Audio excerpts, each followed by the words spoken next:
Hi,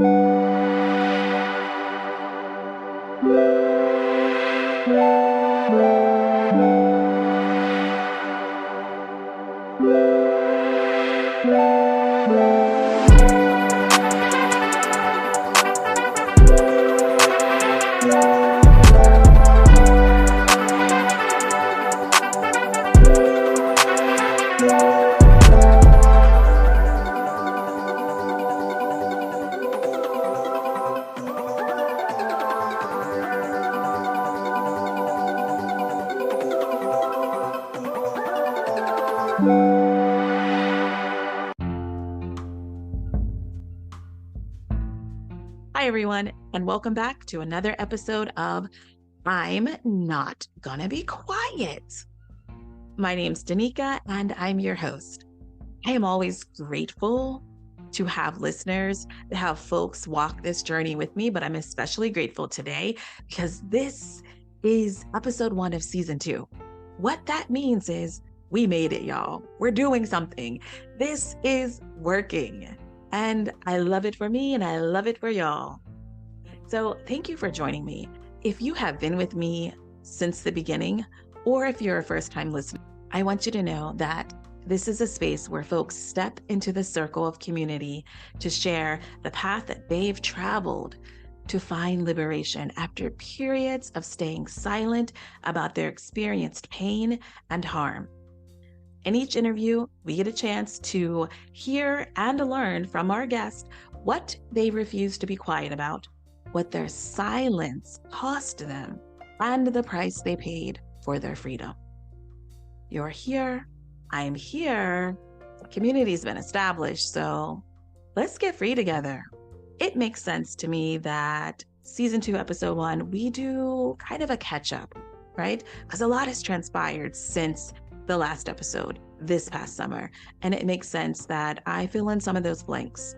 I also want you to know that I have a handful of interviews that are already lined up and I think are going to be equally interesting and hopefully transformative because the goal is to share our stories in pursuit of self-healing, but also to offer space for other people to see themselves in our journey. And hopefully they will leave each episode with some tools to help themselves recover. Because if you listen to season 1, episode 1, hopefully you took from that pieces of my experience, which was I created this podcast to help myself heal. I had worked at a toxic nonprofit for almost a decade, which is pretty wild when I think about it, considering I'm in my 40s. That was a pretty significant part of my life, right? That's like a quarter of my life. But I had worked at Philadelphia Fight and I was loving it and I was doing good work. And I was clear that there were a lot of racist acts just coming from C-suite all the way down. And that was the infrastructure there because that's kind of how structural racism operates. And I saw a pattern of Black women being targeted, harassed, terrorized, bullied, and then fired without cause. So it was not shocking to me when it was my turn, right? I understood at some point it's going to be my turn because everybody gets a turn with this. If you are a Black woman working in a nonprofit, specifically if you are a Black woman working at Philadelphia Fight, the numbers are there, right?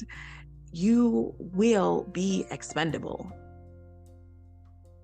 You will be harassed and traumatized and you will be fired at some point. So when the writing was on the wall, I prepared for it, right? I got my savings up. I was already in therapy. I had a cohort of supporters. I was organizing. I was just doing all the things to prepare because my area of expertise is trauma. So I thought, let's do this. I can get through this unscathed. Wrong. What I realized was that I was still struggling through the trauma. I was still traumatized. I was still experiencing symptoms of trauma. And one of those things was I felt myself hiding out from Jane, right? I felt like Jane, that's the CEO of Fight. I felt like she was the big bad wolf. She was the boogeyman. She was the monster under the bed. And this made sense because I've seen this lady target and harass and humiliate and dehumanize Black people at Fight. I'd seen her. This is a woman who is often very tangential. She's the person who will pop into your office without invitation and sit down and empty all her thoughts onto you and then move on to the next person and do the same. She sat in my office and told me how she knew she was going to settle a suit with someone. She already knew she was going to, because that's what she does. She settles suits and forces people to sign NDAs. But what she said to me was, I'm just going to make them wait. This is what she said to me. So I knew what I was in store for, prepared. But what I was not prepared for was the way my nervous system reacted to this trauma, right? I was, again, hiding out from that monster. I was not visible on social medias. I did not want any visibility in terms of the work that I did, because I felt like she still had reach to be able to harm me. Because I've seen her do that, right? Her board is made up of like the former mayor, Wilson Good, and she would bring him in when she needs that Black face to represent her power and to make her seem like she wasn't racist. I've seen her do that, right? I've seen her, she hires folks who work in City Hall who have relationships with City Hall folks. So I've seen her weaponize her power. And so I realized, like, I am still hurting. I'm still not completely healed. And I thought, let me take those next steps to try and heal myself, which is where this podcast came from. That was the long of the short. And so it makes sense to me that I keep using my voice to help me recover. Because the interesting thing is, over this summer, I've experienced a pretty tremendous trauma again, and it's rooted in racism. And the interesting thing is that it didn't happen directly to me, but I was witness to it. And not just like witness to a trauma of somebody that, is maybe not that close to me, someone I work with, an acquaintance, but that trauma happened to my daughter. And if you listen to season 1, episode 1, you certainly left understanding that I am a mama's mama. When I tell you the way I planned for this child is very type A, right? Because as a trauma and behavioral therapist, I understand numbers. I quantify data, right? Frequency, intensity, and duration. I understand what it takes to be well and to reshape thoughts and behaviors. And so I prepared for this child. So when I tell you I love this child more than there are actual words in the English language to describe, I know you parents out there get it.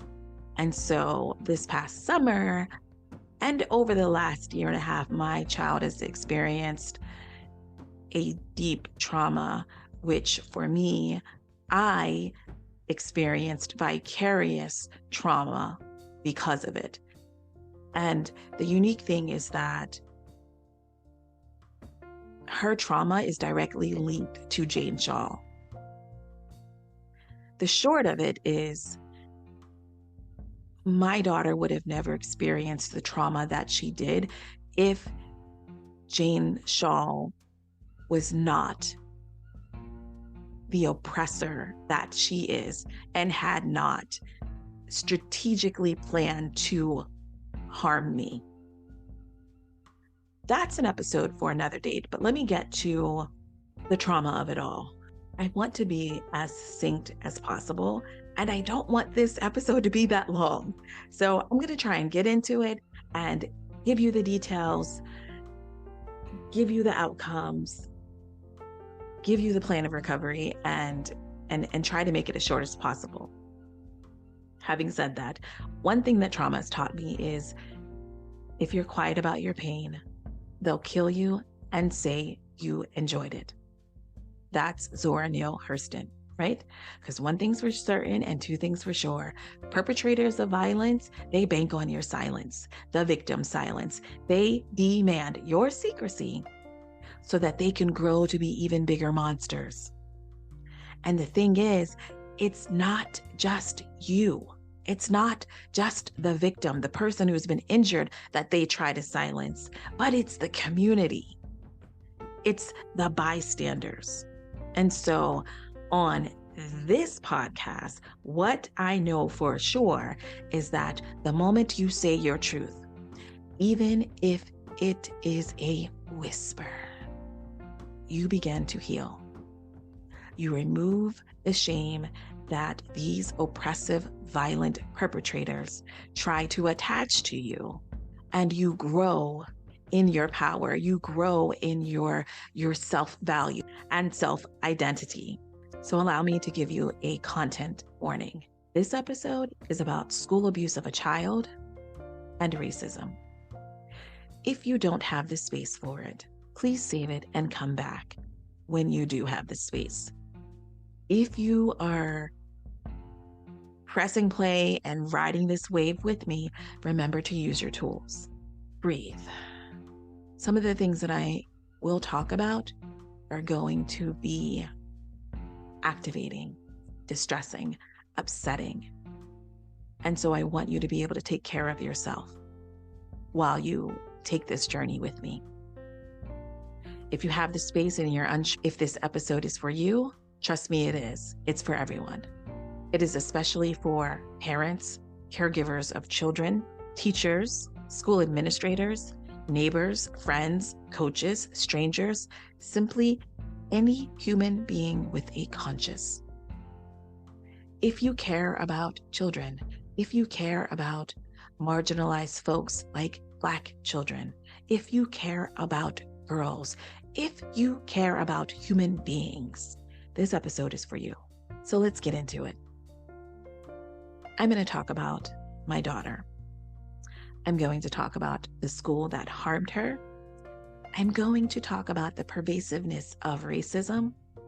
And I'm also going to talk about the road to recovery and healing. In season 1, episode 1, I talked about my daughter. I told you that her name means bright light, born free. I shared with you, and I want to center her light. Her teachers will sit the most rambunctious child next to her because they know she's going to ignore it and get the work done. And like most parents who explore schools, I looked for something that would come close to what I had envisioned for her. I knew that my vision of what her educational experience would be did not physically exist in a traditional setting. And so I knew I was going to have to acquiesce to some of the things that traditional school settings did. And I was fine with that. I knew that I needed small classrooms, student-led curricula, Black primary teachers, learning outside and integrating the earth, and things like that. Again, all of those things didn't exist in a traditional school setting. But I settled on Abington Friends School. Her kindergarten year was great. She loved it. We had her primary teacher was a person of color. The assistant teacher was a Black woman. It was fantastic. She met some really good friends and made really good friendships. And then first grade came. Things became profoundly clear. One, COVID happened. So that's a collective trauma, right? That we're all dealing with. The fear, the uncertainty, the lack of information, the intentional misinformation. In spite of that, we had a pretty good first grade year. We were remote. So yes, we were still paying thousands and thousands and thousands and thousands and thousands of dollars while getting our education through Zoom. It worked for us, right? We found our village that year. And that is something that I will always be grateful for. However, at the start of that year, in fact, before the start of that year, I realized that there were only white teachers to choose from in terms of primary teachers. In the lower school, there are 2 classes per grade. And I realized in first grade, there was an option of 2 white women. In second grade, in third grade, there was an option of 2 white. Fourth, you get it, right?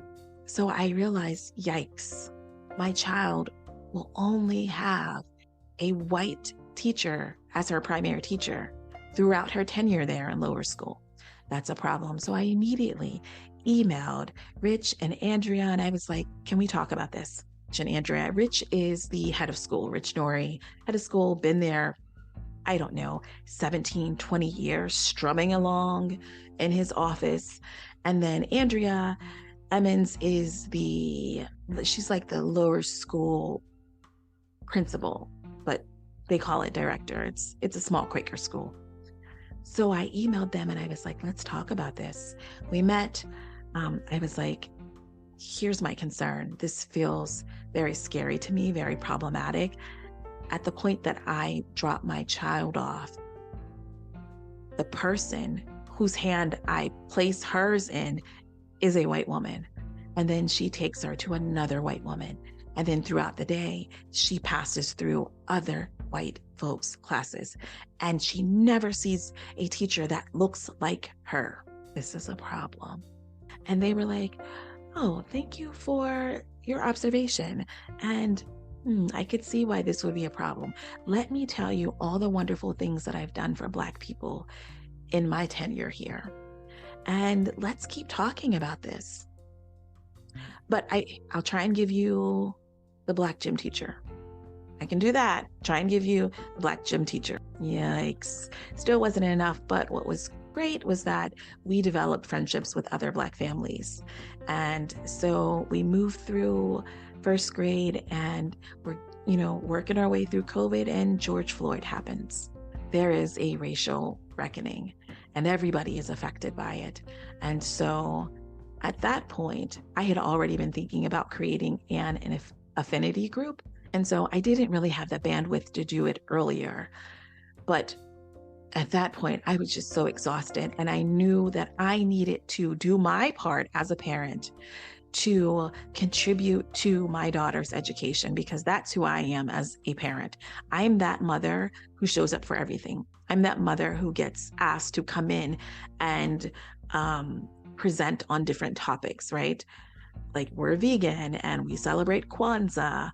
I'm that parent who picks up other people's kids. There are at least 5 to 8 families who I routinely will pick up their child, because every day, literally every day after school, my daughter's at the playground attached to the school for 2 hours. Every day. That is how connected we were to Abington Friends School. In spite of its racial blind spots, that is how connected we were. So I finally have the bandwidth to create this affinity group called BAFA. It's Black African American Family Alliance. It's open to all Black families who are related to the Black students at AFS. Now, some of the meetings were not open to Black staff and their children because we did not want to put them in a compromising position, right? We tried to protect them because the ask that we were intending to create, right, our call to action would require the teachers to stand 10 toes down on addressing racism. And we didn't want to jeopardize anybody's job, including the Black teachers and the DEI. So we, as parents, we collected ourselves, we created a mission, we created a vision, we created a call to action, and we presented it. And initially, Rich was like, oh, this is great. Although he tried not to meet with us several times, but then eventually he finally met with us and he was like, this is great. I'm going to share this with all the Black families that come here. Which made sense because that means no labor for them.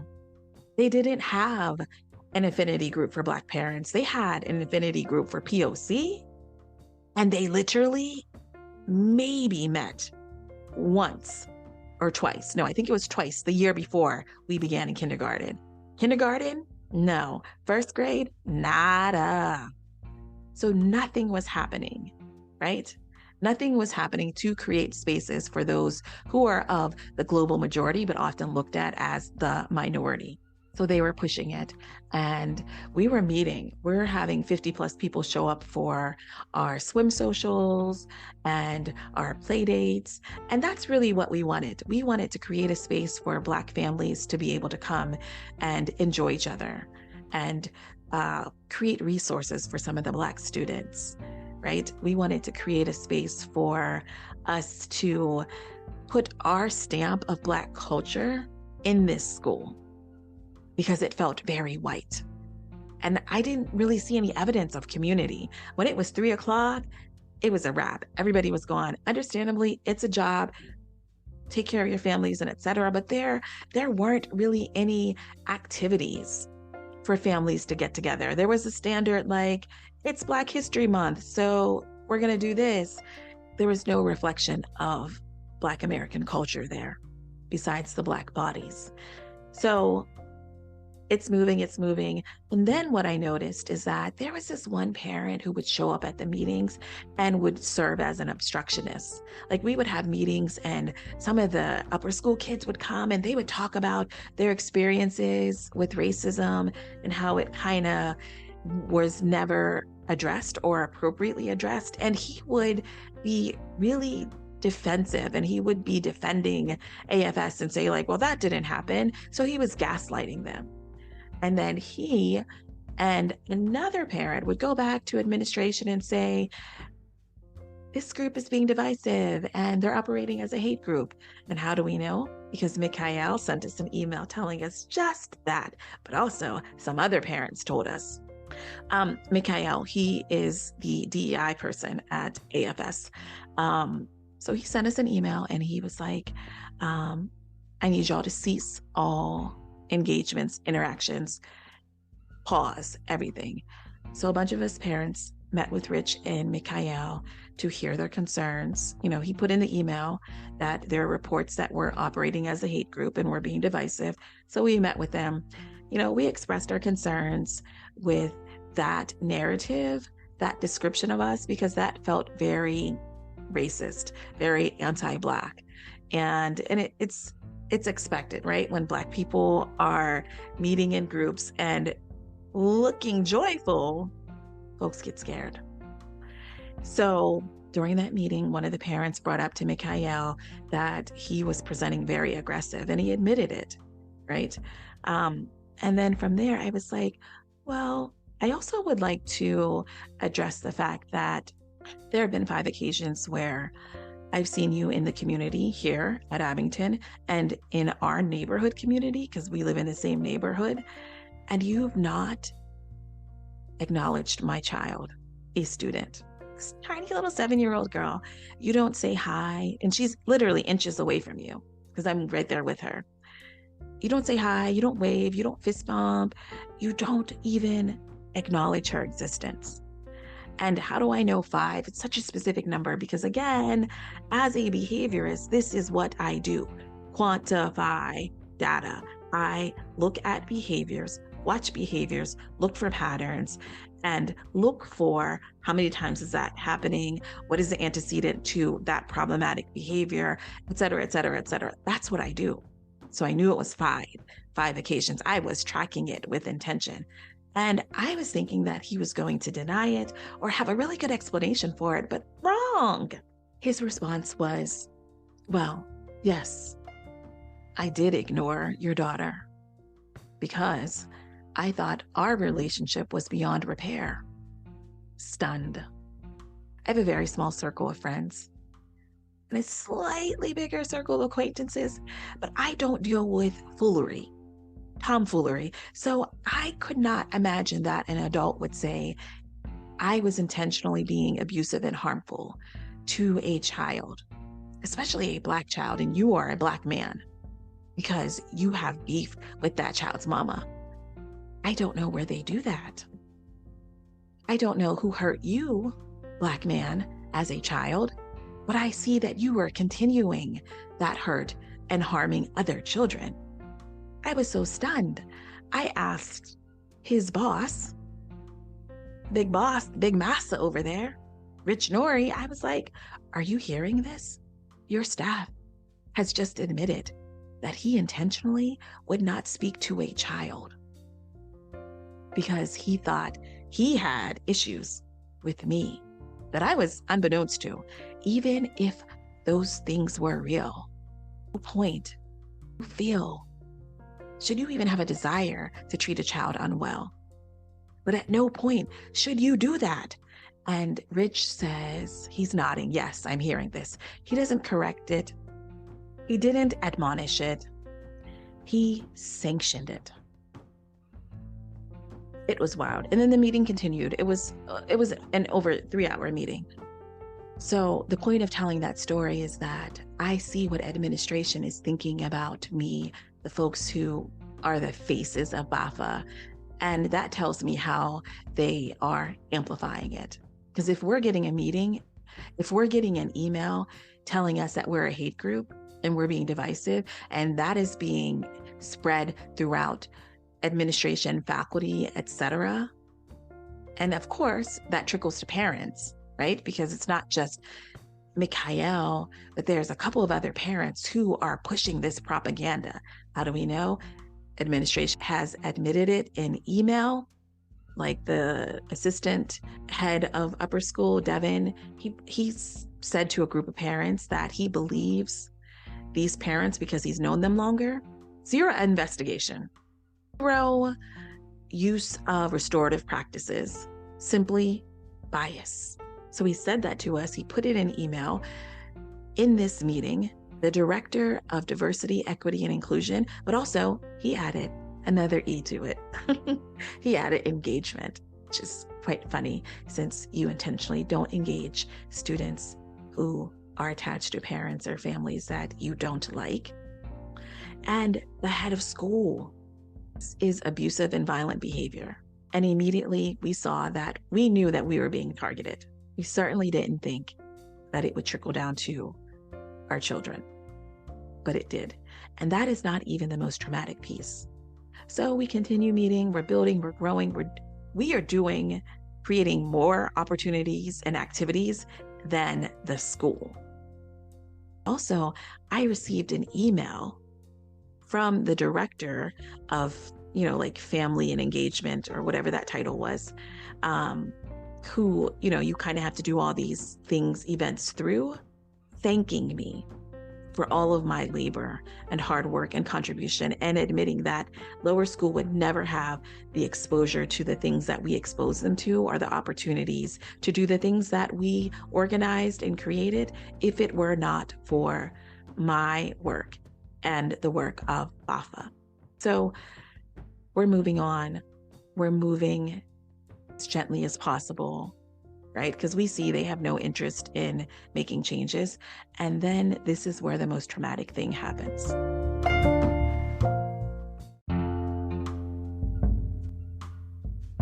My daughter,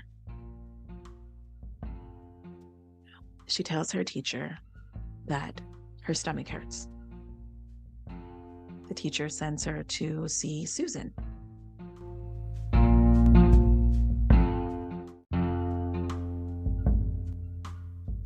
That's normal. Susan is the nurse. She is a white woman who's worked there for several years.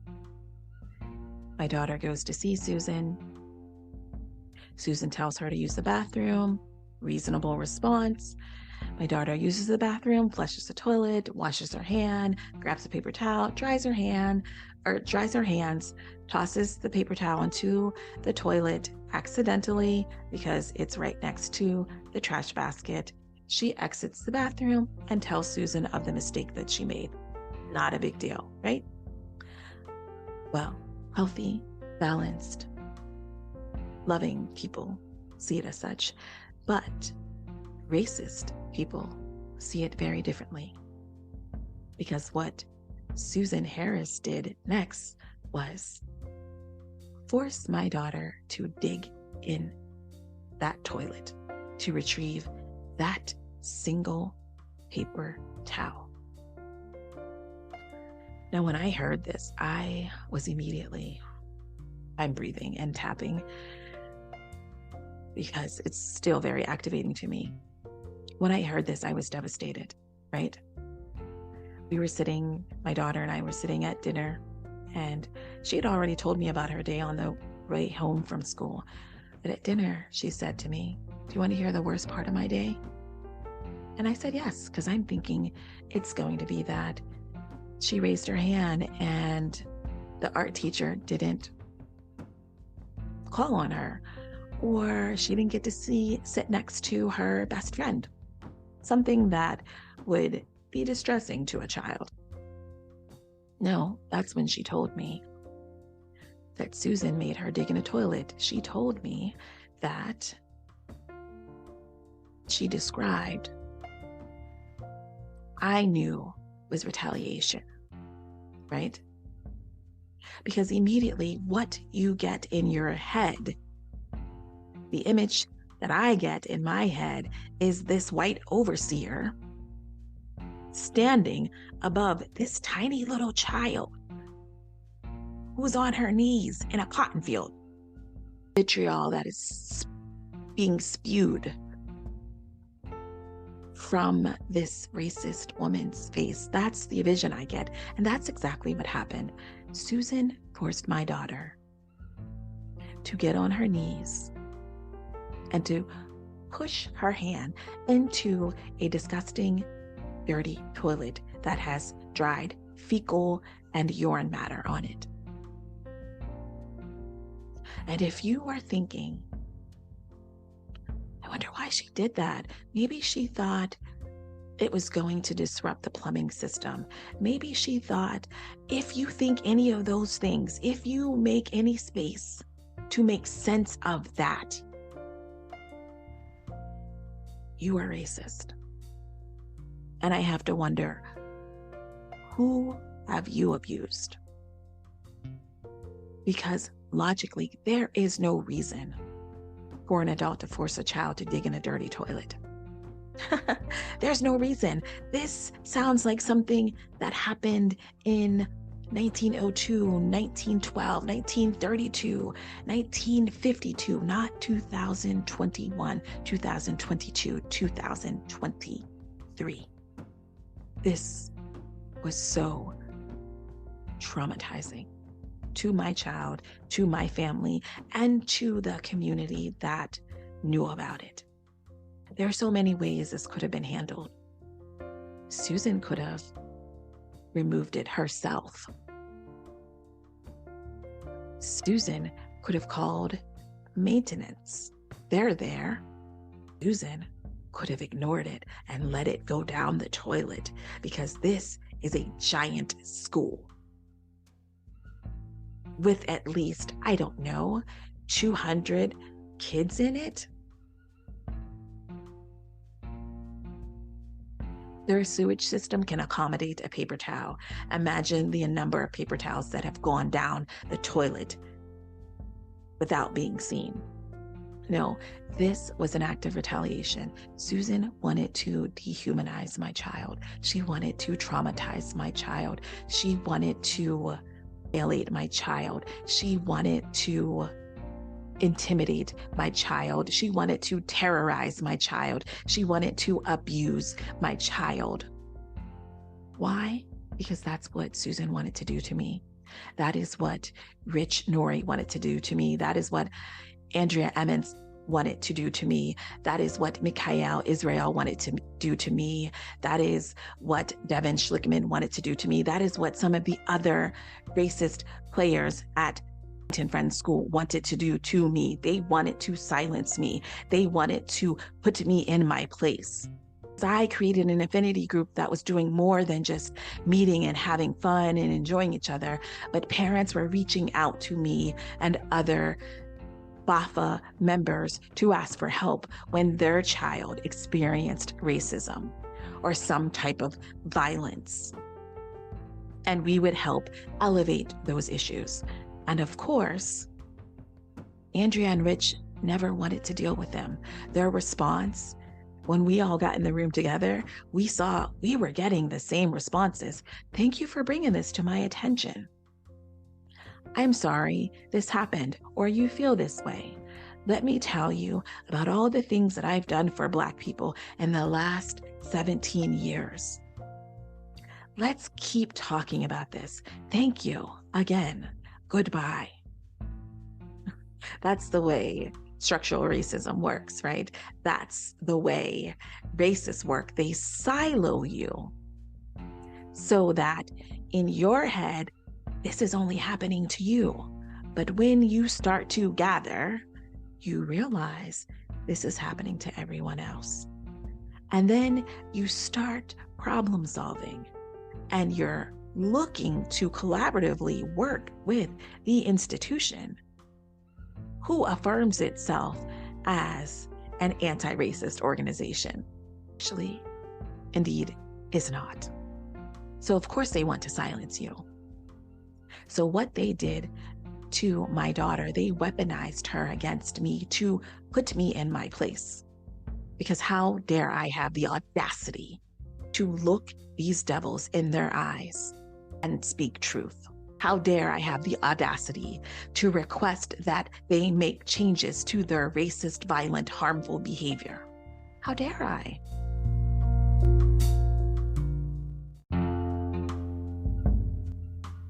That was a lot. I'm going to pause here and just breathe, because that's a lot to share. It's a lot to relive, re-experience, but I know it's my pathway towards healing. I know it's the same path that helps my daughter heal, everyone who's been impacted by this type of abuse. I know that if I don't tell my truth, somebody else will try to, and it will be littered with lies, because Black women's voices are routinely ignored. Black women's pain routinely ignored. I own that, and that can't be stopped. So it makes sense to maybe let's pick this back up in the next episode, because there's more trauma, but there's also recovery, at least a path toward recovery. And I am listening to my body and my nervous system that is saying we need to reset. So thank you again for joining me. Thank you for walking alongside me. Thank you for holding me in the light, holding my daughter and my family in the light. Thank you for being in community with us. I think you all know where to find me. My website is spelled out, imnotgonnabequiet.com. You can find me on TikTok at INGBQ, and you can find me on Instagram, spelled out, I'm Not Gonna Be Quiet podcast. Y'all, let's get free together. I'll see you in the next episode.